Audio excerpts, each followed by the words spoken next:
Today is January the 11th, and we set the alarm for 2:22. The moment I was born in 1944, so I'm now 69, which is Jehovah. It's also in Hebrew years 70, which is the book of Daniel, and 360 days in a Hebrew year, and it's also the Mayan calendar, 360 days in a year. I wanted to make a few comments. First off, those of you who are my age will find that as you get older, certain things happen. For example, you might get little spots on your arms, called age spots. They're dark colour things. Now, I noticed that yesterday, as I'm the last day before I turned 69, I started to look at some of these spots on my arms, and there were, well, possibly 30 small little dark spots forming and a couple of big ones. And as I was sitting there doing something else on my computer, I just reached over, there's a big one, and I started to scratch it, and it peeled off as if it was been stuck on. And last night we set the alarm for 2:22, or 2:20 actually, and woke up at 2:20. And the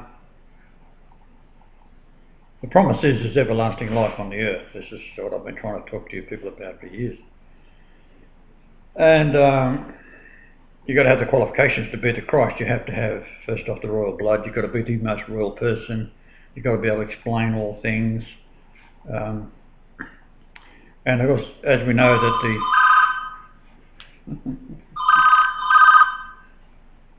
This one you're trying to... Hello. Yeah, how you doing? Good, mate. How are you? Thanks very much. Yeah, well, I was just saying that we set the alarm for 2:20 in the morning, and I noticed yesterday, as you get to my age, you get little dark spots, the normal aging process, and over your arms, and I noticed that they started to come loose. And I had one that was about a quarter inch across in my right arm. So I started picking at that, and next thing it just peeled off. Well, these things don't peel off, right? Now once you get that, it's pigmentation. So this is sort of raised up and formed this little crusty bit and then just come off. So as I'm laying in bed this morning, I've had a very sore neck for 66 years because my father, he used to have a hobby of beating me with he'd punch me in the head on the left side of my head, and that affected my neck, as would you can imagine being a boxer and you get someone at your own size belting you in the head every day. Well, can you imagine a 3-year-old child being beat by a man that's only 6 foot tall and a wharf labourer at that, and pretty tough, and he was just a sadistic bastard. His hobby was beating the shit out of me every chance he got. And it was funny, my mother used to say to him, "Don't punch him in the head, Reggie," like a 3-year-old kid, right? So he kept that up until I was about 12, and I got too big for him. One day I smacked him, and that's it. And he never did it from then on. But he'd become a cruel man in other ways as well. He was a very bad man. Anyhow, I woke up and I noticed that my neck didn't hurt anymore. So that's something that I was really, because you can't do nothing about it, you know. It's just the tendons and the muscles have all been damaged from this. I mean, it happened every day, 2 or 3, 4 times a day sometimes, until, as I say, about 12 years of age. And bad neck all the way through. But now it's gone, which is rather extraordinary. So the whole point being is that if I can't reach a point in time where the aging process should cease and then start to roll back the other way, that's the promise of everlasting life, isn't it? So I thought, well, hey. So that's basically happened. So things are looking up. Happy days, yeah.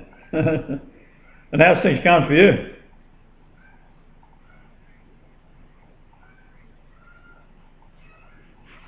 Yeah. Yeah.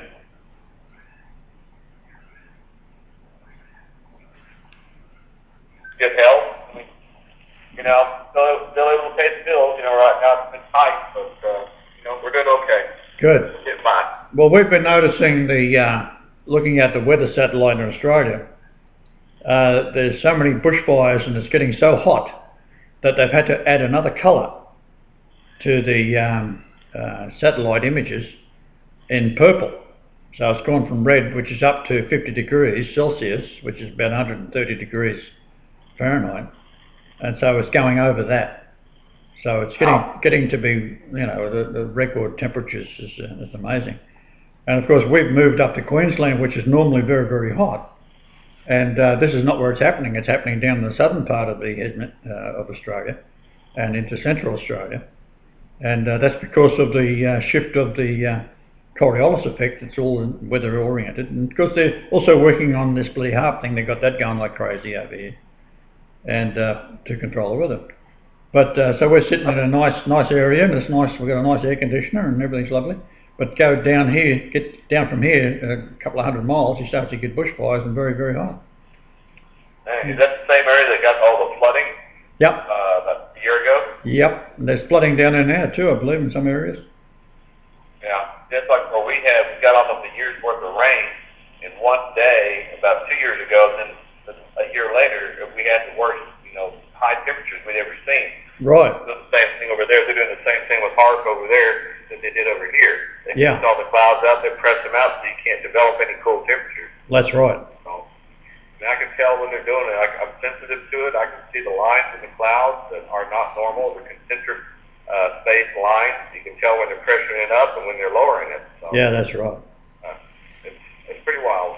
I'm just ready for it to be over. I don't know when it's going to be over. I'm sure ready for it, though. Well, in around the year 2000, I was in a factory which a guy was setting up a big printing business, and the guy my nephew was talking to the young fella out the front, and I was just wandering around looking at these lovely machines out the back, and I mean, they're worth a fortune, these things. And they could put a perfect photographic image on the side of a building by using a 3-metre wide piece of vinyl and as high as you like. So that's the kind of technology they've brought in from Germany.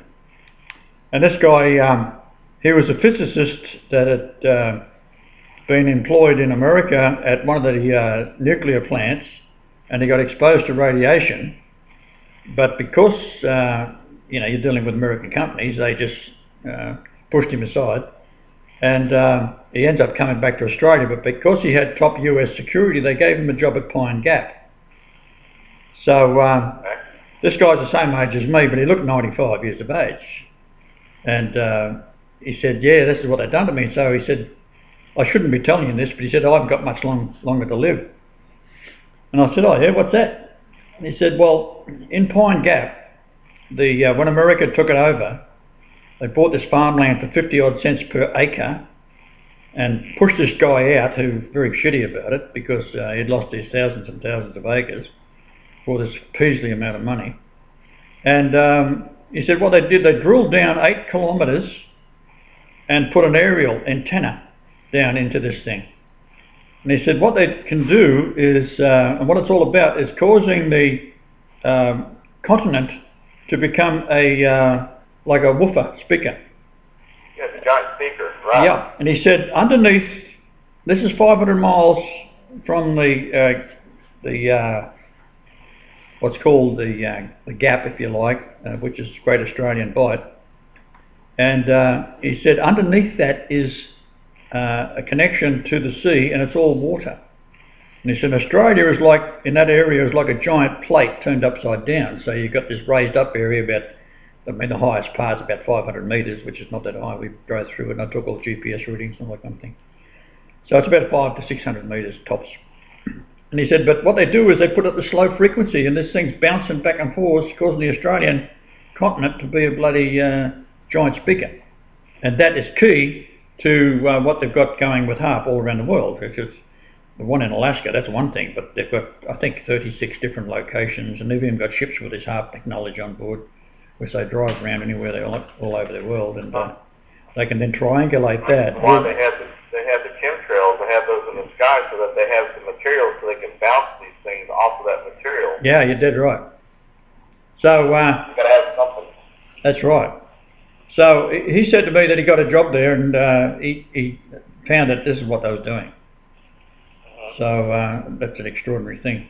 Now, Australia had an 18-year drought, which is against all physics and laws of nature. It's usually, if you get a drought, it could go 7 years, like the old biblical stuff, you know, the 7-year drought, and this goes back to Egypt and all that kind of stuff, where the Joseph went over there and he was the king or the governor, and Joseph and his brothers come over during the drought. And they had no provisions for Israel, and old Jacob has sent his sons over that tried to kill this younger brother, and he got sold into captivity, became the governor of Egypt, and then this is the story of Egypt, Joseph and all that kind of stuff. So, point being, they're recording in those times a 7-year drought. Yep. Now, we're hitting 18-year drought. Now, why is that? Well, first off, the farmers, the highest suicide rate in Australia was the farmers. Because they'd mortgaged the farm, they might have been there for 100 years with their family, and then suddenly they go 7 years, the drought, so the bank lends them some money, and then the next year it's going to be great, the drought will break, never been this long. So 18 bloody years later, the banks have taken over all the farmland. This is what basically has happened. And throw Monsanto into the deal. Oh yeah, and throw Monsanto into the deal, and with that kind of seed and stuff. Yeah, so it was very interesting to be in part of that, because I just happened to be at the right place, right time to see this guy, and he told me. So about a week later, now imagine a factory that's say 150 feet wide, 200 feet deep, big factory, full of these bloody beautiful machines, right? And all been set up brand new. And he was going to go for this and make some money before he died, for his family. So I go back week and a half later, and it's not only is the sign on the front of the factory gone, a big glass front factory, that every machine in it has disappeared. So I got to ask myself, did it really happen? Did I just go in there, angels do this sort of stuff, it really gives you the horrors, and I spoke to these people, and then when I go back again, everything is gone. So either it was angelic, or the government's gone there and cleaned him out because he spilled the beans because they can hear everything I say, because everything's bugged, right? And they know I'd be there, the phones are bugged, and of course I carry mobile phones, so I thought, well, that's probably what's happened, that they've gone in and cleaned him out. He just disappeared.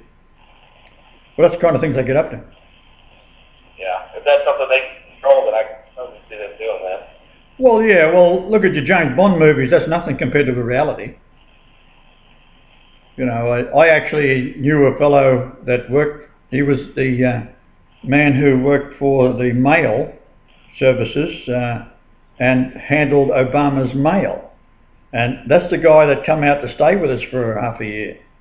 And turned out, the first night he got there, I was just talking to him about, like we're talking about Harp, and all of a sudden I just did a 180.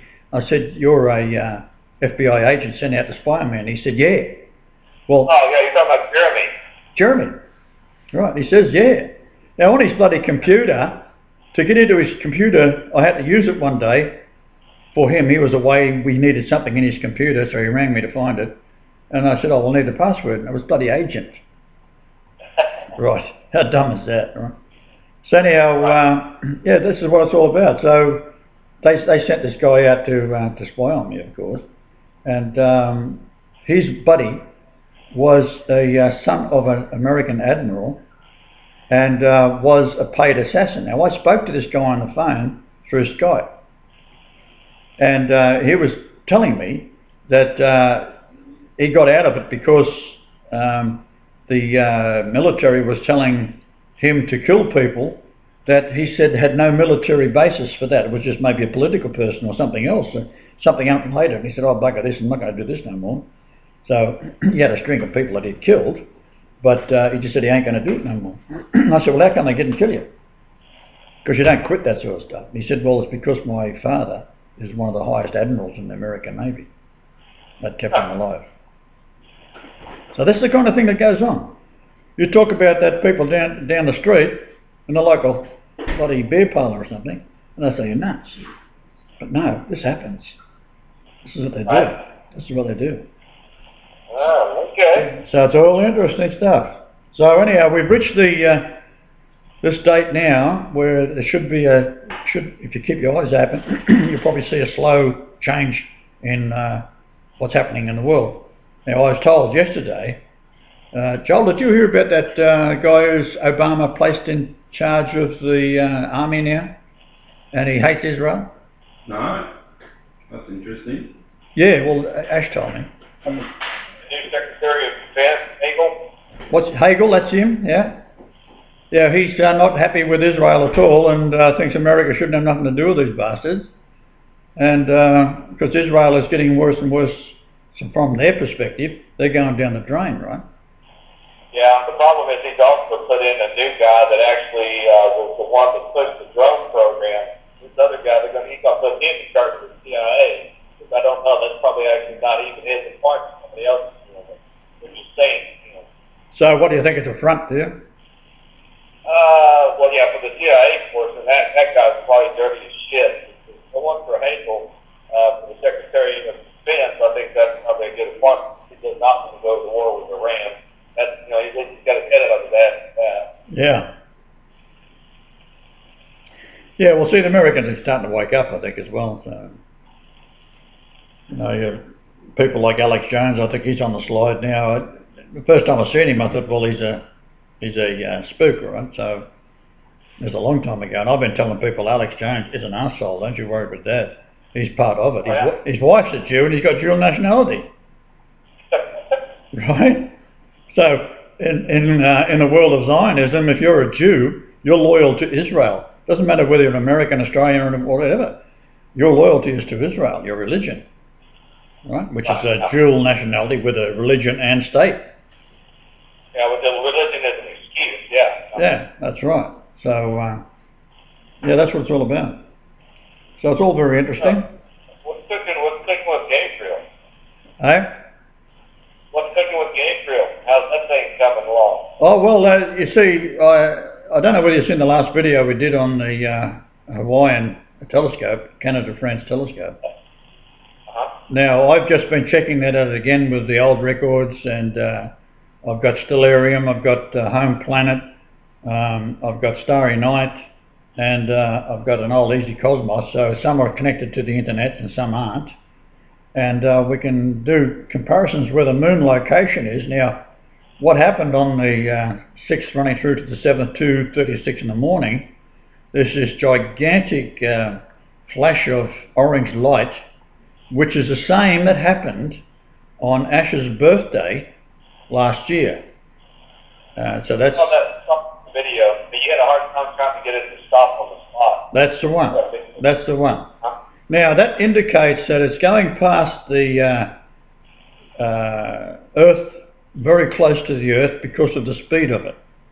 So if it flashes past the Earth and it's that large and that close, and then the same light is then reflecting back on the moon, and the moon is a new moon, so it shouldn't have any light reflection at all. And here it is as bright as a small sun, which is because the light source has now moved past the equator towards Australia and reflecting back and not blocked by the Earth, and it's reflecting back on the moon, so it bounces off the entire moon back to the Hawaiian telescope.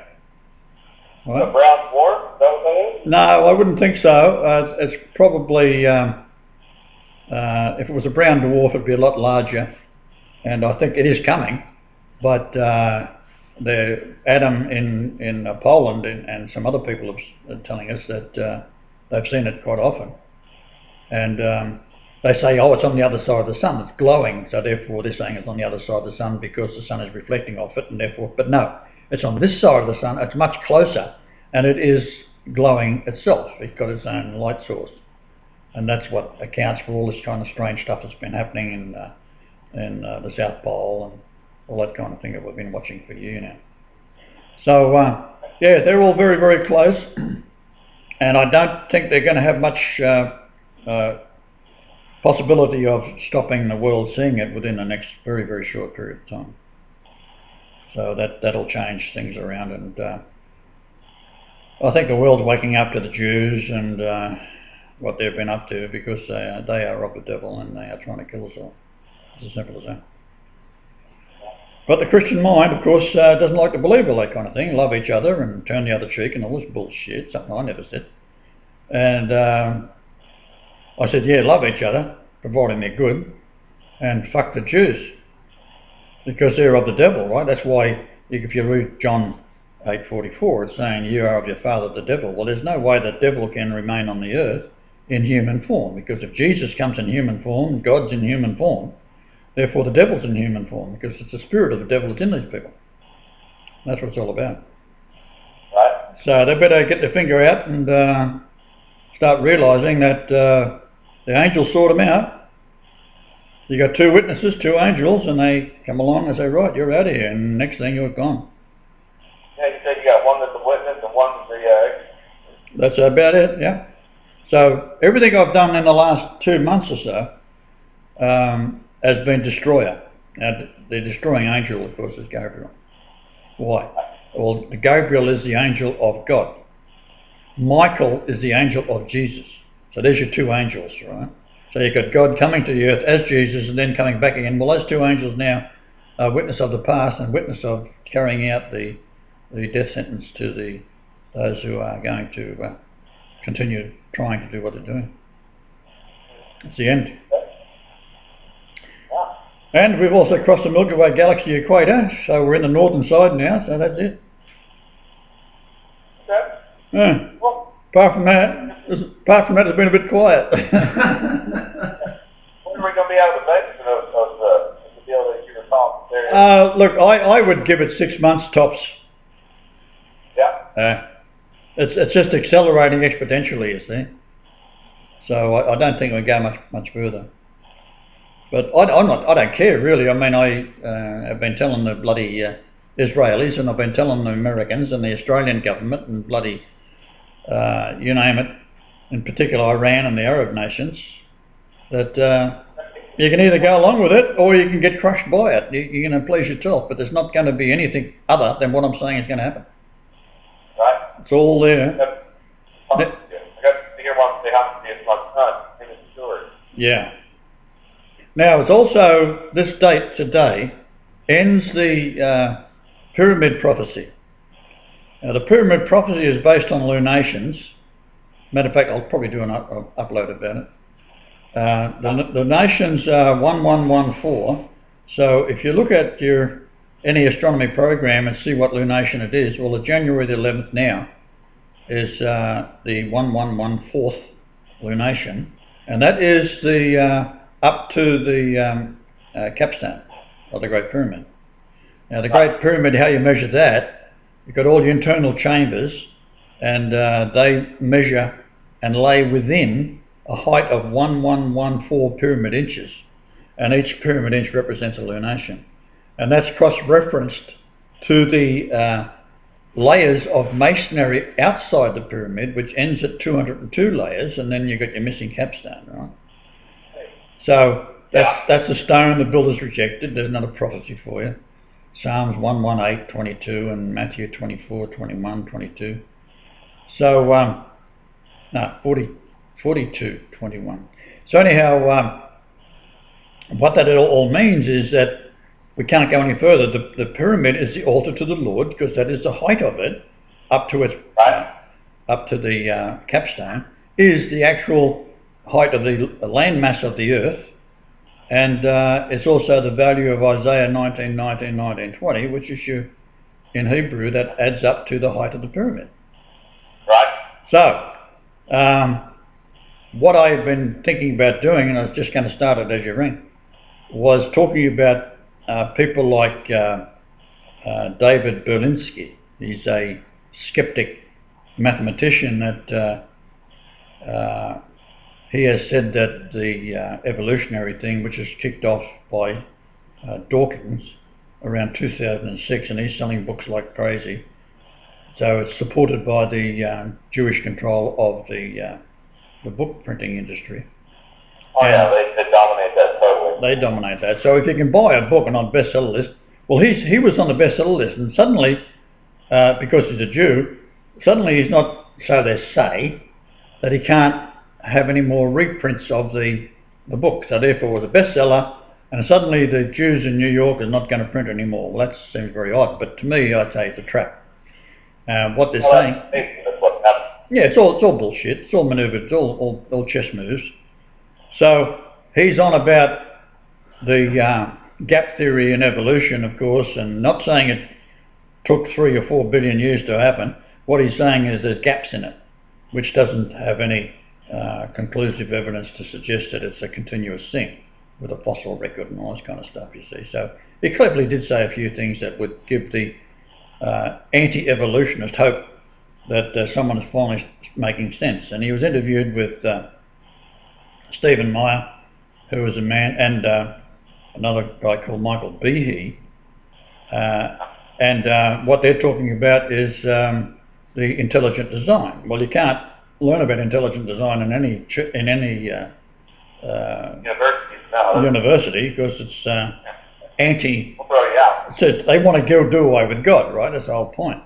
Oh, yeah. So if they admit there's a God, then they say, oh shit, okay, then we've got a Jesus problem. So because the Christians all want that. However, that's all manipulated too. So what I was just saying to Joel this morning, that this Berlinski, he talks about the Holocaust because his parents, they survived the Holocaust, but his grandfather died in it. So I said, wait a minute. Anyone who spends 4 years or 5 years in the German concentration camps, if I was Hitler and I wanted to kill them all, they would walk in the door, they'd be shot and buried. Right? No problem. But no, they've got to continue with the myth because they bullshitted Germany into paying compensation to every, not only are they paying it to the people that were in the bloody camps, but to their descendants. Right? Yeah, so here's this guy who was a very smart man, and he's saying things that would support the idea of creation, but he's just debunking the evolutionary point, not actually saying there's a God. But what he does say, that the Holocaust was real. So if he's so bloody smart, why would he be saying the Holocaust is real? Well, that's his part. That's the other side of the coin. His job is to... How they work it. Yeah, that's how they work it. They work both sides, right? So it's like the Alex Jones thing, right? Right. Well, hey, I've got a son here, Stuart. He wants to say hi to you. Oh, yeah. How old is he? He just had his 10th birthday. Hold on. Hold on. We got the same birthday. Hello, Stuart. Happy birthday a little while ago. What date was you born on, mate? 2002, December 29th. Good date. 2002, eh? And what do you talk about this kind of thing at school with your mates there at school? I can't hear you. Do you talk about what your dad is talking about at school with all your friends? Oh, yeah, some of them are Right. Lots of fun, eh? Yeah, so that's good. 10-year-old. That's a good age to be. Got your whole life ahead of you. Yeah. Have you got any brothers and sisters? Oh, no, I'm not on Oh, right. Okay. That's good. All right, we'll put your dad back on. Okay. Okay, have a good one. Okay. Yeah, the phone is breaking up a bit. He couldn't quite hear me. I just said to him, does he speak about this kind of thing at school that you were talking about? I'll try to say again. Does he talk about what we're talking about at school with his friends?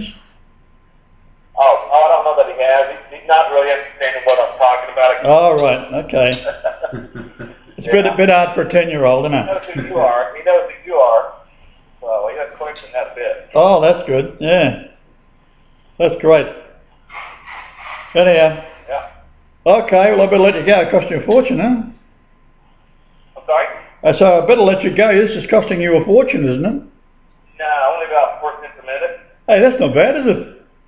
No, that's cheap. That's cheap. Yeah, my cell phone's cheap. If I use my landline, it costs me a fortune, but no, the cell phone's cheap.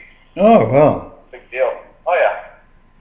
No, well, when Adam and Claudia was living with us, and Claudia went back to Poland, Adam sneaking in, he's using the phone, right? Next thing I got a $1,100 phone bill.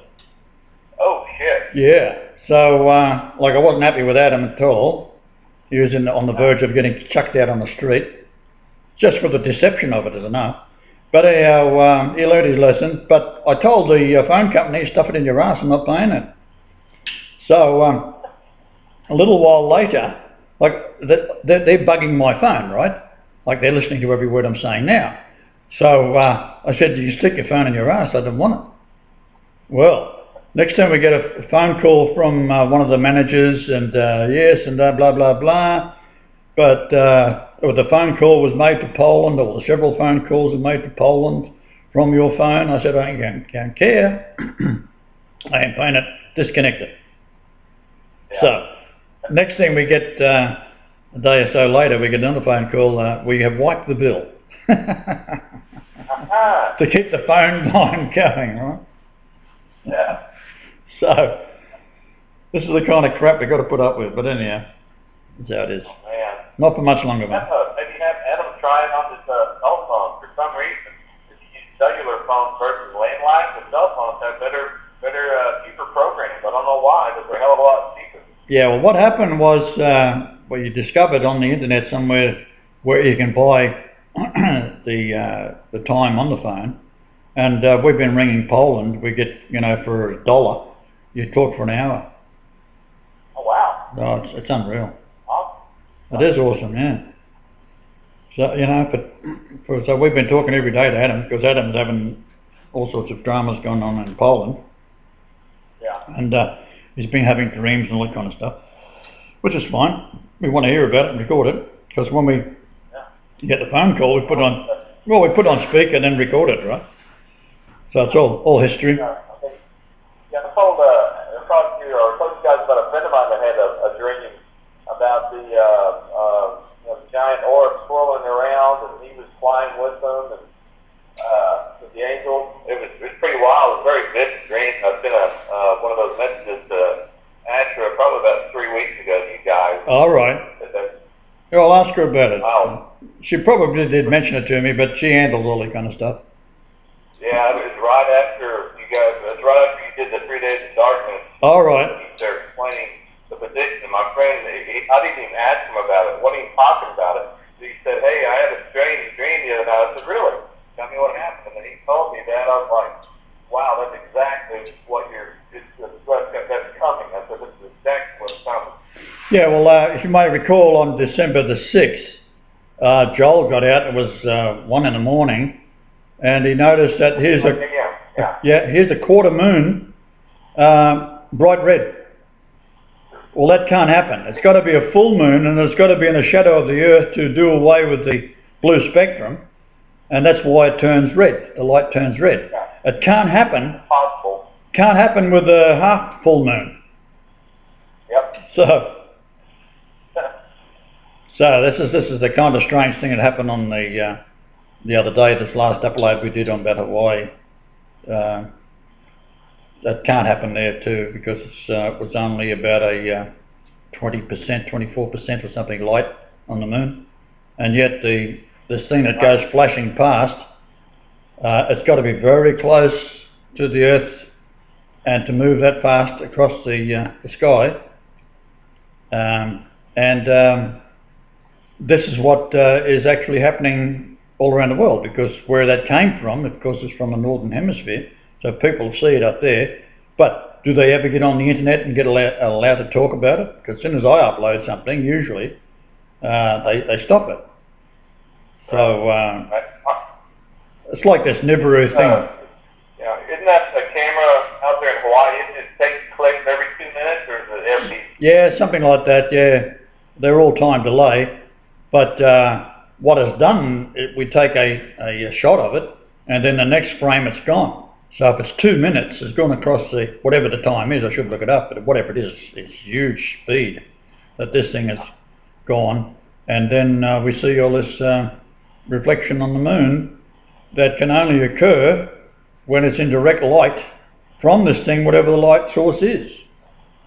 Well, have you started looking at the Newmeyer station again, or is there anything to look at now? Like there was? Look, I haven't. I've been waiting for other people to do that. I mean, I've put up 400 odd videos about Nibiru, and what happens is you put my name in Nibiru, you get nothing. Right. Because you're in this hollow net, right? So they just cover it all up. So that is why we went to getting other uploads to other people who will then upload it, and that gives it a bit of time to be on the air, and then before they knock it all off. Yeah. So as new people come in, they upload it and carry on. So anyhow, it's, as I say, it's all just indicating. I mean, they're so stupid, these people, to do that.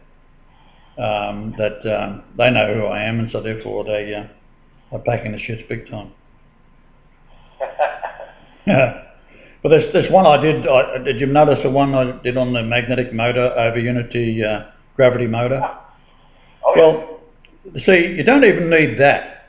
What you've got to do is control the price of oil. If you own the oil, you're going to run your car for next to nothing, like I did in Libya, 14 cents a gallon. Well, that's nothing, right. Peanuts, right? But then they say, oh, it gives off all the gas. Well, the bloody plants love it. They're saying, oh, it causes this, it causes that, the world's heating up. That's bullshit. All the planets are heating up because across the Milky Way galaxy equator. That's number one. Number two, that you put CO2 into the air, or if you had a room and you've got plants in there and you filled it with CO2, they thrive. They love it. Oh, yeah. And it's teach you that. You used to teach that in junior high, that the photosynthesis, you have to have CO2. exactly. Simple. That's right. Sure. All right, so Nice form. the big thing now, if I can sort of, I have put it out there, but if they get onto it, which we will do in the kingdom, and that is to use compressed air, and you put it into your piston at the top dead center with your fuel. As a diesel, for example, at 20 psi, it immediately fires when you push the fuel in at the same time as the air. And you don't have to have the compression stroke. If you don't have the compression stroke, that means you've got virtually, each time the piston comes up, it becomes, going back down, a fire stroke. So normally a 4-stroke engine, right? This will work off compression. Isn't that what makes it fire? Yeah, but you don't need it no more if you're putting air. See, how it works is you take a blower that runs off the exhaust, and they put in as high a pressure as they can. It could be 18 pounds per square inch. Okay? So that comes into the cylinder, and then you compress it. Okay. So as you're compressing, you're building up to 18 pounds per square inch at the top dead center. And then you squirt the fuel in, and the compression of the air is so hot that it will cause the fuel to fire. Now, if you do the same thing with an air supply at top dead center from a compressor, which they're using on the French cars, that they're using air, get 200 or 300 kilometers out of a tank of air, then what's happening is you're doing away with the compression stroke, because the air is already compressed. So you push it in, and you also spark it. You'd have to spark it. And then that would then take that air, which is going from a cold air at 20 pounds per square inch. It's not compressed, so it hasn't heated up. So it's 20 pounds per square inch, and then you fire it. It then expands it and pushes down the air, and the air will then give you your stroke. You can do that with every stroke. So it goes up, fires down, goes up, fires down. So what have you done? You turned a 4-stroke into a 2-stroke. Okay, you're basically reversing the whole process. It kind of sounds like a reverse of what we typically do. Well, just no one's thought of it, that's all. That's the only reason they're not doing it. They haven't thought of it. Now, there is another alternative. If someone has thought of it, it's probably killed them. Because that would mean that you're, straight away, you could turn your diesel engines into firing on a downstroke just by altering the camshaft. It's not a problem. So, this is how you can do it. Yeah, you're changing the position of the piston and when you're going to put the air in. So, okay. That's right. So you're compressing nothing, that takes power. To compress the air, it takes power. So this way, all it's doing is exhausting the fuel, spent fuel and air, to the top, close the valve, squirt the 20 psi in, ignite it with your fuel mixture, and you may have to use a spark plug or even in a diesel, I don't know. This is for the engineers to work out, but it's not a big deal. And then you've got a power stroke straight down. Next thing, you come back up, you push the air out, the spent fuel, and close the valves at the top, put in 20 psi, and bang, down you go again. So it's probably in the neighbourhood of 400% efficient, over 100% if you say an engine for a one stroke up, one stroke down, blah blah blah, do your 4 strokes. Well, it's going to be 400 times, I would say, because number one, you're not compressing anything. Number two, you've got double the power stroke. So it could be 300 to 400%. Wow. Now that means I had diesel trucks in Canada. I know how much money I spent on fuel. We get to a point where if we own the oil companies, then 80% of your cost of manufacturing everything is caused by the cost of fuel. Right? Yeah, I'm a freight broker. I deal with guys and I know the fuel costs. Oh yeah, I deal with that every day, having to hear about that. So yeah, it's a tough way to make a living right now in the freight business. Oh, absolutely. Now I do. as the fuel itself, the reason they are causing the problems in the Middle East, they want to control all the oil. And originally, when they set up Saudi Arabia, the gross national debt of America, 2% for every dollar they spent and given to Saudi Arabia gave 2% to the Jews to pay off the national debt of the printing money for nothing out of the system that now dominates the world. So This is your main deal where he told me that you have to buy your oil in dollars. I mean, that's what's supporting the dollar the whole time. that's what it's all about. Yeah. So then you get Libya come along, they're in gold, a stupid move. And then you got Saddam Hussein, he went to the euro, stupid move. That's why they went after him. Yep. They went after him, they finished him off, no problem. Yeah. And Gaddafi said he was going to do the dinar, the golden dinar. that's right, After him. that's the end of him. Well, these people aren't too bright. That's the whole point. They haven't got... They got a proxy war with Iran, trying to go through Syria, but luckily Russia stepped in recently. Yeah, that's right. Well, see, I've been talking to Russia and I've been talking to Iran, and this is what you got to do. Now, I don't care whether you do it or not in that sense. If you're that stupid not to take the advice and you don't know who I am by now, there's nothing fucking wrong with you. Well, Right. 50 think every one of the ships they touched Iran, so... That's right. That's right. You know, so, I mean, elephants are very hard to move unless you've got something to tempt them with. Well, as far as these countries are concerned, they're tied up with their economic system, the war machine, the politics, the people that's involved. They've got their high priests and their different people that are advising them. They're all dominated by the devil, otherwise they wouldn't be in that position. Yeah, the snake strangling them. The snake, yeah. More restricted. That's right. You know, so what should have happened under a logical world, if we were living in a logical world, as soon as I come on the scene many, many years ago, they should have sent their people out to interview me. Say, well, are you him or are you full of shit? Say, what's it take? A couple of scholars to come out from Iran, from Iraq, from United States, from England, whoever, say, hey, okay, we're Muslims, but maybe we're wrong. Well, of course you're fucking wrong, right? If I can prove who I am, I'm saying you're fucking wrong. That's it. The reason you've got a problem is not listening to the word, see? So Right. I've always gone on that way, and that's why I abuse and say fuck and do all this kind of thing to piss everybody off. And they say, oh, Jesus wouldn't say fuck. Wouldn't he? Fuck you then. You know, that's how I think. He created language. God. Oh, bloody hell, that's right. I mean, I've said to people that sometimes coming in that, oh, Jesus wouldn't swear. Oh, fuck you. I can swear and so like you can't. I make the rules, right? Because if I'm God in the flesh, I make the rules. Yeah. All right. And what does fuck mean anyhow? Fornication under consent of the king. Blame that on Charles I. Right. That's what it means. It's an acronym. Yeah. F-U-C-K. Sure. Exactly. And a cunt is a knot in a tree. You know that? That's one of my favourite words. I don't use that much, but I mean it is all these good sounding words take on the devil. because of the way people use it. But and that's what it means. A cunt is actually a knot in a tree. A knot in a tree. Yeah. Exactly. Oh, the word's been twisted. I've called a few people a silly knot in a tree, though. Yeah. Well, it's like simple words like the word remember. That's right. To become a member again. I mean, all the words have been so twisted. Yeah. You just understand what words really mean. That's right. So it's amazing what's in front of us and we can't even see it. Yeah. But anyhow, as I say, I don't give a damn one way or the other. I just do what I do. I'm not going to change because it's got to fit into some man's idea of stupidity.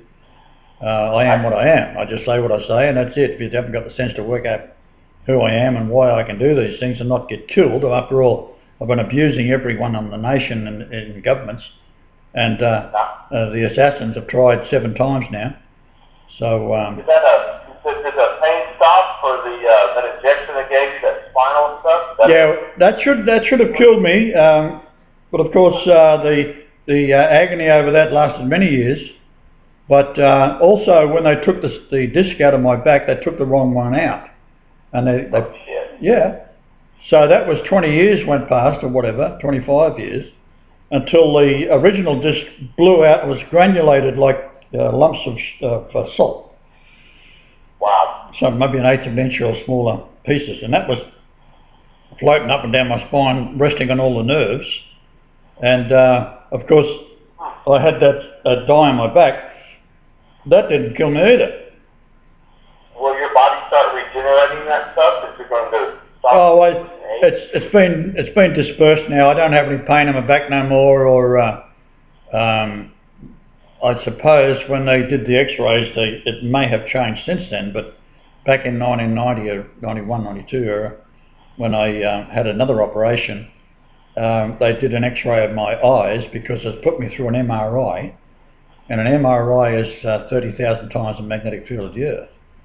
So the idea is if you've been grinding and you've got a bit of metal in your eye, it can pull it through into your brain. So they do what is called an X-ray of your orbs. And the guy who did it, he said, "Oh, you've had a myelogram lately, have you?" I said, "No, 25 years ago." And he said, "Well," I told him about the dye. And he said, "Oh shit, that stuff is banned in 1984 because of what it does." And then I'm starting to think, oh, all right, they try to get me again with that. So he said that the dye had gone up into my brain and optic nerves and so forth. And just taking a X-ray of my brain, you could see that it had been dispersed through the whole nervous system. So it didn't remain in my back. This is the whole point. It went up the spine into the brain and eventually made its way into the optic nerves. Well, that had a good effect in the sense that the Workers' Compensation Board in Canada had to pay me off and give me a lump payment and also a pension for 99 years at the time. So then they changed it for a pension for life. So in other words, they didn't expect me to live 99 years anyhow, but they changed it because of other people. They might just simply put a pension for life. So when you die, that's it. It gets cut off. What's up there? You're not going to die. Well, that's the whole point. keep on sending me the checks. Yeah, and 99 would have been cheap. Now they're fucked. Yeah, that's right. Yeah, so all these lovely things they've done to me over the years. Cyanide was a good one. They tried to kill me with that.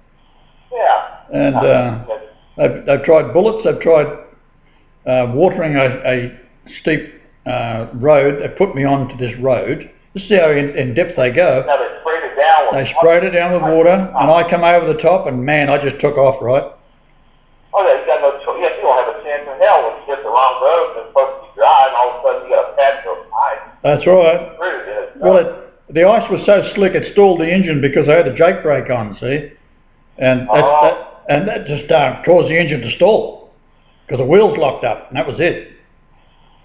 So then I had to knock it out of gear, start the engine again, get it back into gear, and by this time I'm doing 60 miles an hour. Yeah. And the only chance I had, I just seen the lights of the truck come around the corner, which I thought was actually my truck, another truck that I owned. And this idiot that was, I mean, talk about morons, this guy takes the cake. Instead of telling me that he had slid down this hill before me he was chatting to someone on his CB radio, which, like an idiot, I had bought for the truck. He was chatting to some guy down in Texas, right? So he's not on the bush radio. Yeah. So I just hit the ice and I'm gone, right? So straight off the edge and into a stand of trees. The tree was about, where I hit it, was about 2 feet, 2.5 feet thick at the top of the tree. So the tree was a pretty big tree. So I hit it at about, I don't know how far up, where it was on the side of the mountain, I guess. But it might have been 30 or 40 feet up the tree where I hit it. And on the other side of a ravine, which was 185 feet, the truck ended up 185 feet down off the road. So totally smashed and destroyed. And next thing I'm in the white light and I'm gone. And tell me who I am, remind me, oh shit, no one can do this except you. You're Jesus, sorry. Got to go back down. I thought, oh shit, that's the last place I wanted to go to, right?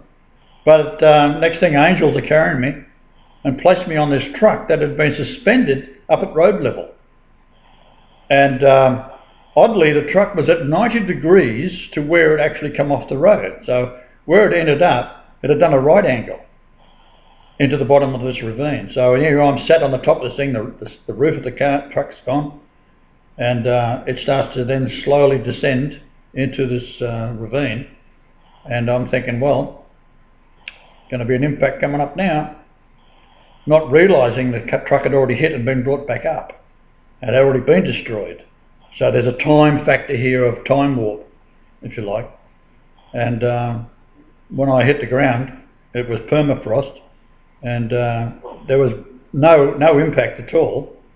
And just a sudden going from, you might say, from the descent realm, and then when it was on the ice, it then accelerated, and then I come to a stop. So it might have sped up to 20 miles per hour and then slid to a stop. Now, it hit the ground so hard it bent the frame of this Kenworth and the engine came out. Eh? The truck you did the 20 miles an hour and it came to a stop. The truck you were standing on or sitting on was completely destroyed though, right? That's right, already destroyed. You're sitting on top of it. We're sitting on top of it, yeah. No roof. That's no fucking your head. Can reckon. So this is where I get off the truck and I step off, and of course the fuel tank is on the ground. The front axle's gone. The engine has come down through the frame. It's a Kenworth. Yeah. So it's a Cummins diesel. You were there to the side to take the shit in your pants or what? Well, no, I never get, nothing frightens me. This is the whole point. I just sort of take it in stride. And I checked to see if the balls were still attached. I thought, yeah, they're still there. That's the main thing. And I stepped off this truck onto the permafrost, and to my amazement, although the truck is totally destroyed, the lights are still on. Like it can't happen, right? Yep, headlights. So I walked around the front of it, and I felt something moist on my forehead running down my face, and it turned out to be blood. And it was a sliver of glass about 3/4 of an inch long off the mirror, because the mirror is not safety glass, right? And I pulled it out, and I looked at it, and I said, I'll be damned, thorn of Jesus. That's what I thought. And I flicked it away. I should have kept it. Matter of fact, it's probably still there. I bet if you'd have measured that damn thing, you'd have been amazed at it. Oh yeah, well I wasn't into measuring things in those days. Number one, I didn't have any of the tools we've got today, astronomy, GPS and all that kind of stuff. It was only years later that I could work it out. And of course the stars above all said Christ and all that kind of stuff. And I thought, oh yeah, right, great. So it's like, it really, and it's the same as if it would happen to you. From your mentality, it happened to you, you look at it and think, what the hell's going on? You've just been told you're God, that you've got to come back and do it, and you've got all the evidence in the world, there's a pile of bloody rubble there that there's no possible way you could survive it, and also we didn't have seatbelts in those days. And you're wandering around and looking at this wreck, and of course if you're a practical minded person, you know it's impossible to come down that distance to hit the ground with such force. And if the roof is already gone, when it hit the ground with such force, they would catapult you bloody 500 feet in the bloody air or out into the bush, right? So it would kill you for certainty. There's no doubt about it. Yeah, you couldn't fly through that 100 people. It just shredded, ripped your body to shreds. That's right. Oh. That's right. So anyhow, I did have a photograph of it, but my ex-wife has got that, and I haven't asked her about it because she's an arsehole. And we'll just wait, and eventually I'll get hold of that photograph, and it'll show the position of the road, and I took some photographs of the truck hauling it out, and etc. So Wow. yeah, well, I was right, I tell you. So, you know, like, who do you go to about this? You talk to a psychiatrist, they immediately give an injection and lock you up. So I just got to keep it to myself as just one more miracle I have experienced in my lifetime, and over miracles have happened ever since I was a baby boy. Well, man. It's amazing. Yeah, well, Amazing. so that's a mature soul in a little boy, and I'm the same soul in the man that I was at the time, 30 odd years old, and the same soul today. The only difference is that I can connect it all today with the equipment. Yeah. I put the dots together, and I don't give a fuck who believes it or not. Let me ask you this. How the heck did you figure out who I was?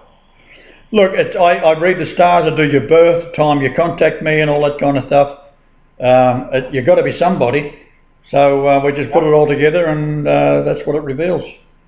Now, does it mean it is actually 100% certainty? Well, I'd say so. Everything else seems to be the case. What the hell? You know, I mean, it's really up for you to accept it. If you didn't accept it, it didn't matter to me. I just got to keep on doing what I'm doing. I mean, people come my way because of who they are. Right. Right? Yeah, there's a reason why we show up. Yeah, because I met you 2 days before. I called you 2 days before there was a giant cross in the sky on June 26, 2010. And I found you on the 24th of June on the internet. Okay. I was searching like a madman for 6 months. I didn't know what the hell I was looking for, but I knew I was looking for something. And all then, of a sudden I found you. So how did you feel when you found it? What did you think? when I first found Well, when you comprehended what it was all about, or what was your first thoughts when you, on the 24th, and then on the 26th, the big cross. Now, this is another milestone, because the 5 planets at that time that formed the cross in space was a total of 66.66 astronomical units. right. You said that was the only time that would ever happen, I believe. That's right. Can't happen again. Yeah. And so I knew it was just weird. It's like when I found it, I was like, wait a second. You know, and I saw the guilty reclaiming the throne, and he kept talking, and he started doing these measurements. I said, hell, that's the only damn way he's going to prove it to me, is by making the measurements, and then we can cross-reference this with strong support. So I said, you just decoded this. You just cracked the whole freaking code. That's it. And so, You know, that I'm amazed how people don't get it. it makes sense to me. Yeah, well, I was like, yeah, at first I didn't understand, okay, what all is he doing here? But then when I realized he just converted the numbers, the measurements to words, well, then it made sense. yeah, well, you see, what I did originally, I thought, now, there has to be a code in this.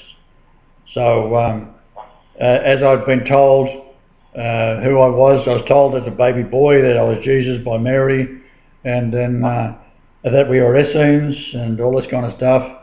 And then you start reading the Old Testament, and they're talking about this you can eat and can't eat. This is you can eat this bowel, you can eat this bloody thing over here. So wait a minute, Essenes are vegetarians.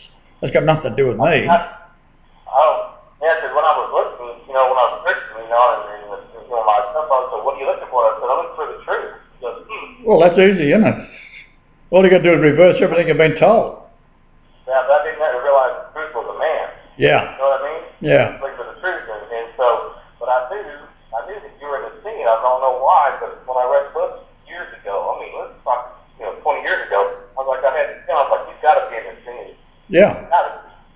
And that's what I believe. And then when we're talking about all this stuff, that's all this stuff starting to fall into line about. When you look at my library, I've got the Body library, I've got the Dead Sea Scrolls, I've got the other Bible, and I went to the Freemasonry deal and all. And I went through all that for a reason. Well, you don't have to believe it. You just become, even if you did, doesn't matter, because you've just become familiar with what it's all about. Bullshit. Yeah. Oh yeah. And they lead you down this path because they think you're gaining some wisdom, but it's deception. Oh, it sort of is, yeah. The rabbit hole, yeah. Yeah, exactly. But I used the women that I was with. I've been with 4 women, if you like, in a marital situation. Right. And although I didn't marry Michelle, but we lived together for 13.5 3 1 years or 1 3 years. And the date that we separated, and I do it this way. I get them to throw me out, not me walk out. That's important. Yeah, right. Because otherwise it wouldn't be. Yeah, I understand. You gotta use their own soul to promote you to go in a certain direction. And Same thing like me finding you. I had to contact you, not the other way around. That's right. That's right. So the date that this happened was when these stars were lining up, forming the 5 planets lining up, forming the cross on that date, the 26th of June.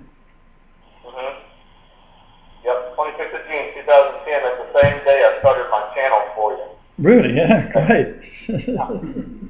Now, what does your wife think about all this? She's like, okay, cool. Oh, she's cool? Because I believe. Oh, yeah. Yeah. Yeah, well, that's great, isn't it? I mean, to be locked in with a woman that is on the same spiritual level and can see the logic of these things, and then you've got a little boy out of it. My problem was that I had children too, but they all hate my guts because the mother is the biggest influence on the child. So when my mother died, it was on my auntie's birthday, my niece's birthday, and my nephew's birthday. That's how it works in our family, right? Like, watch out for birthdays, so someone's going to drop dead. So I had another auntie die on my birthday, for example, and my father, his brother died on his birthday, and all this kind of stuff. So at the funeral, I had a dear old Auntie Edna, and she was close to me as a kid, and I hadn't seen her for years, and she was in her 80s, and I went and sat down and said, "How you doing, Auntie? I haven't seen you for a long time." Give her a big kiss and a hug and that, and she apologised for being so ugly. So she thought she looked ugly, right? But she was old, right? And I said, "Hey, you're my bloody favourite aunt." I said, how could I ever think of you as being anything but beautiful? All right? Yeah. So we got talking there for a while, and she said, "You know, I never did believe what they've been saying about you." And this is when I first found out about this evil of the first wife. I said, and I didn't ask her what she had been told. I didn't want to know. Yeah. And Eileen, the first wife, here she is, walking around, and if you met her, you'd say, "What a lovely woman." She would suck up to you like crazy. So anyhow, she's splitting around all my relatives, and they all love her, you see. And of course, all the other relatives, they're all ignoring me. And I think, what's going on? So my auntie said to me, "I didn't believe for a minute what Eileen was saying about you." So I thought, Now Eileen, the first wife, she had threatened me years before that she would turn my entire family against me. Yeah. And I said, "Well, give it your best shot, I don't care." Because all it does is separates the good ones, the sheep from the bloody goats, right? So I only had one sheep, and that was my Auntie Edna, that was telling me I didn't believe 1 second, but you would be able to do what she said you'd done. Now, what had I done? I don't know. I still don't know. And I don't want to know. Yeah. So they're all going to be dead anyhow, so it doesn't matter. Right. It is what it is. It is what it is. So give it your best shot, Satan. I don't care. I'll beat you anyhow. So it is a one-man battle against the entire world that's had 2,000 years to set this up. Yeah, exactly. That's what it's all about. So I said, "Yeah, right, no problem. We'll just keep on treading water, and I'll just keep on showing that by my nature, if anyone has watched me, especially on YouTube, they would see that what the type of person I am. Right? It's not something that you could hide. I'm just blurting out stuff that I see, and that's the truth there. And catch me in a lie if you can, because you won't. Oh yeah, I've been watching you for 2 years. Yeah. Over 2 years. I mean, hell, I know you better than you know me. That's really not fair. I get to watch you guys. I know what you That's the point, isn't it? Your mannerisms and everything, but you don't know a whole lot about me. I mean, I'll sure as hell be happy when I get to meet you face to face. I'll be glad of that. Yeah. That happens. So, Well, hopefully it won't be too long. that's good. Yeah. I'm good. I'm tired of waiting. Yeah. So one day we'll have a big ship, as I said before, we'll sail around and bring everybody on board. I was saying to a friend of ours who phoned the other day, and two of our saints are getting together over communicating back and forth on Skype and listening to what we say and so forth. And they got together, and they haven't actually met yet.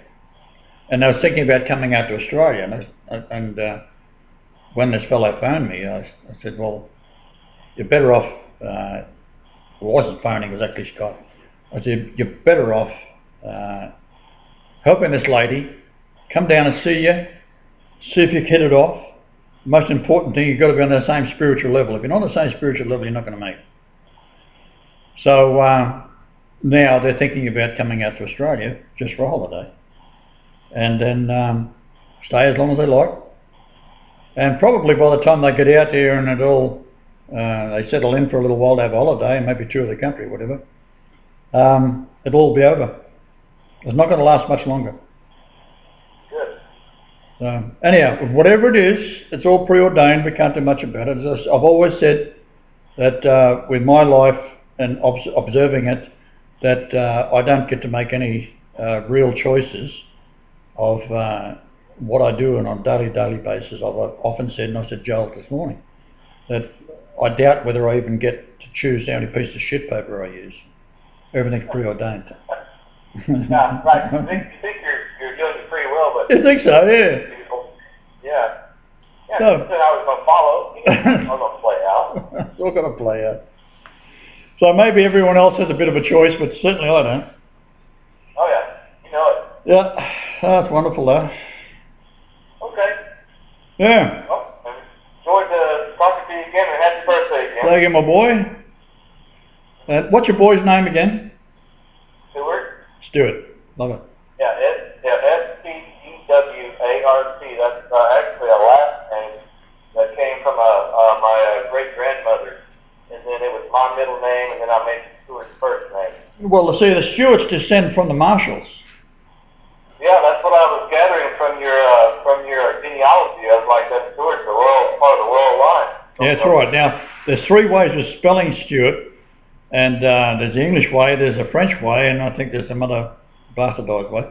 But, of course, Mary Queen of Scots was a Stuart, and she married a Stuart, second cousin or first cousin, and out of which came her son, which was Stuart. And she was forced to abdicate when he was just a baby, and he was raised by Freemasons, and she had inherited, by marrying the King of France. She was only married to him for about 8 days and he died. So she inherited France. So that's why it became the United Kingdom, and that's why it's called the Union Jack. So the Jack name was Jacob, or James in English. So they spoke French in the noble world, in the royal families in those days. They spoke French. And the whole point is that when they put the flags of France, England, Ireland, Wales, Scotland together, you end up with all these one laid on top of the other onto the Jesus flag, which is the white on a red background, I think it was. And as it all turned out, they changed the red to blue because blue means war. Okay? Means war. So the blue on a flag means war. Oh, I thought blue meant fidelity. Well, maybe it does to some, but in the flag, it means war. That's why in the skull and bones in Yale, on the wall, it's got war chiseled into the bloody wall. Because they get things done by war. England has always done it. The one that makes the wars wins the wars. This is the whole idea, because you start the war when it's convenient to you, not the other way around. Right. And this is what they've done. So it became the Union of Jacques. Now that's what his mother, Mary, used to call him, Jacques. Not James, Jacques. So it's the Union Jack. Another way of saying it in French is Jacques. Union Jack. Okay. So maybe we can try and find that on the internet, but that, I don't think you will. There's a not. All right. Well, thanks for the best wishes and good talking to you. Okay. All right. Well, have yourself a great day. I will. Okay. Okay, love you. See you later, mate. Okay. Bye-bye. Well, I made a better upload than what I was going to do.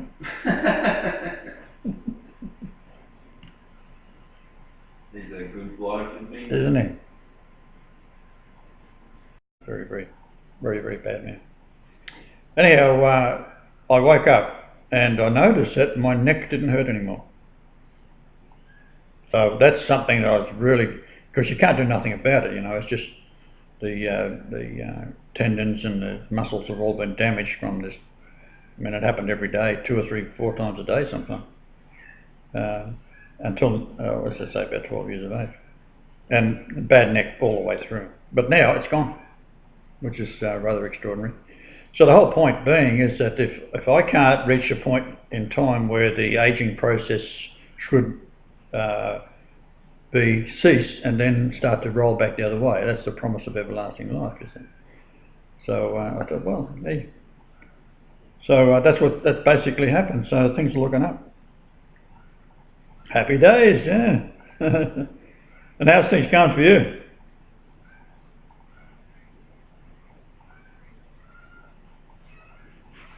Yeah.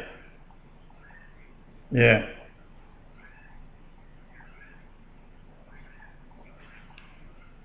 Good health. You know, still able to pay the bills. You know, right now it's been tight, but you know, we're doing okay. Good. We're getting by. Well, we've been noticing looking at the weather satellite in Australia, there's so many bushfires and it's getting so hot that they've had to add another colour to the satellite images in purple. So it's gone from red, which is up to 50 degrees Celsius, which is about 130 degrees Fahrenheit, and so it's going over that. So it's getting to be, you know, the record temperatures is amazing. And of course we've moved up to Queensland, which is normally very, very hot.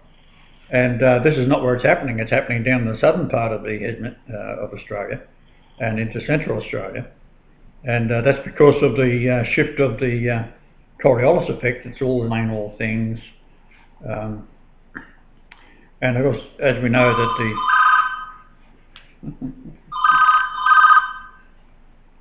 This one you're trying to... Hello. Yeah, how you doing? Good, mate. How are you? Thanks very much. Yeah, well, I was just saying that we set the alarm for 2:20 in the morning, and I noticed yesterday, as you get to my age, you get little dark spots of the normal aging process, and over your arms, and I noticed that they started to come loose. And I had one that was about a 1/4 inch across in my right arm. So I started picking at that, and next thing it just peeled off. Well, these things don't peel off, right? Now once you get that, it's pigmentation. So this had sort of raised up and formed this little crusty bit and then just come off. So as I'm laying in bed this morning, I've had a very sore neck for 66 years because my father, he used to have a hobby of beating me with he'd punch me in the head on the left side of my head. And that affected my neck.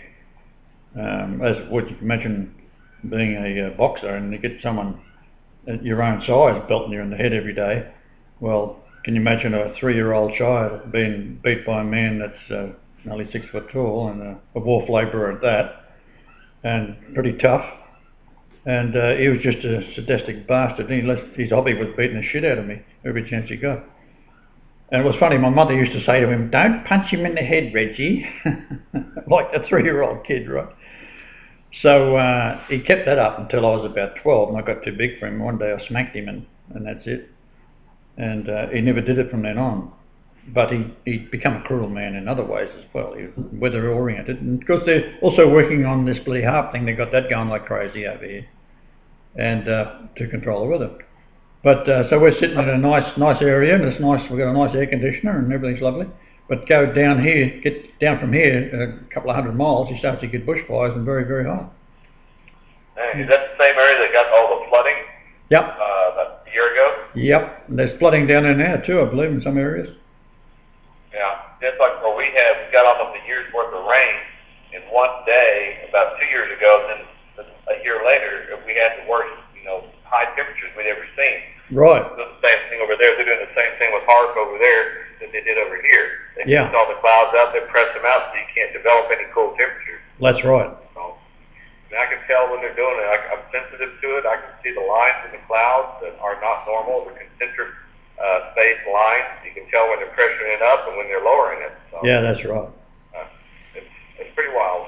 I'm just ready for it to be over. I don't know when it's going to be over. I'm sure ready for it though. Well, in around the year 2000, I was in a factory which a guy was setting up a big printing business, and the guy my nephew was talking to the young fella out the front, and I was just wandering around looking at these lovely machines out the back, and I mean, they're worth a fortune, these things.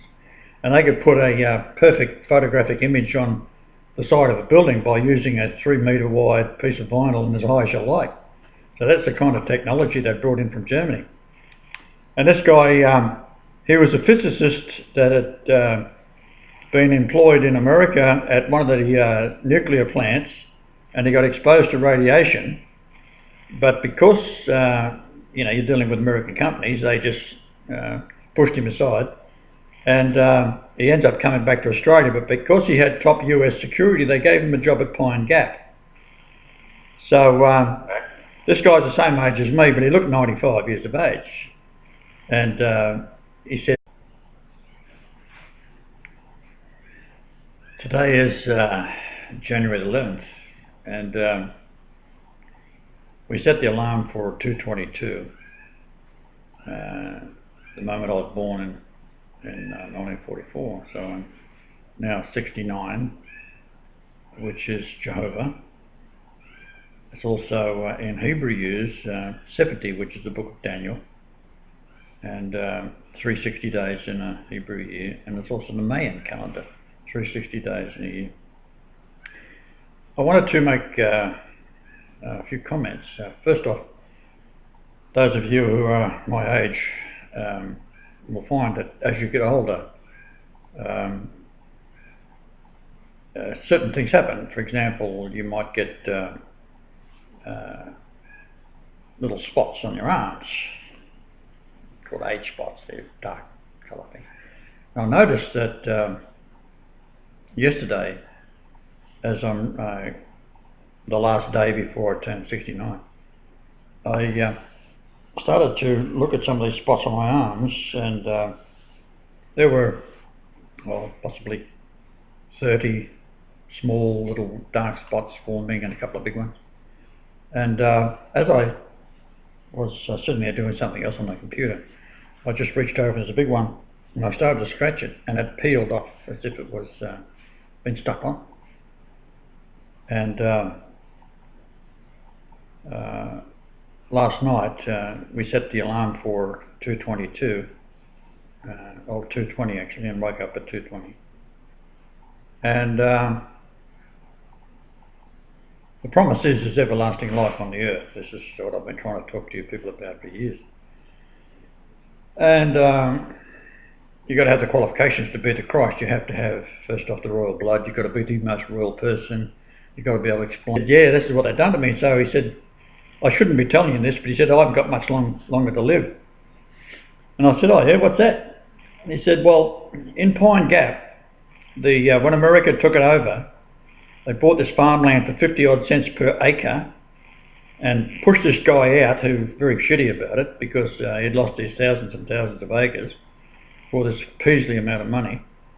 And he said what they did, they drilled down 8 kilometres and put an aerial antenna down into this thing. And he said what they can do is, and what it's all about, is causing the continent to become like a woofer speaker. Yeah, it's a giant speaker, right? Yeah, and he said underneath, this is 500 miles from the what's called the gap, if you like, which is Great Australian Bight. And he said underneath that is a connection to the sea, and it's all water. And he said Australia is like, in that area, is like a giant plate turned upside down. So you've got this raised up area about, I mean the highest part's about 500 metres, which is not that high. We drove through it and I took all the GPS readings and all that kind of thing. So it's about 500 to 600 metres tops. And he said, but what they do is they put up the slow frequency and this thing's bouncing back and forth, causing the Australian continent to be a bloody giant speaker. And that is key to what they've got going with HARP all around the world. Which is the one in Alaska, that's one thing, but they've got, I think, 36 different locations, and they've even got ships with this HARP technology on board, which they drive around anywhere they like, all over the world, and they can then triangulate that. Why they have the chemtrails, they have those in the sky so that they have the material so they can bounce these things off of that material. Yeah, you're dead right. So you got to have something. That's right. So he said to me that he got a job there, and he found that this is what they were doing. So that's an extraordinary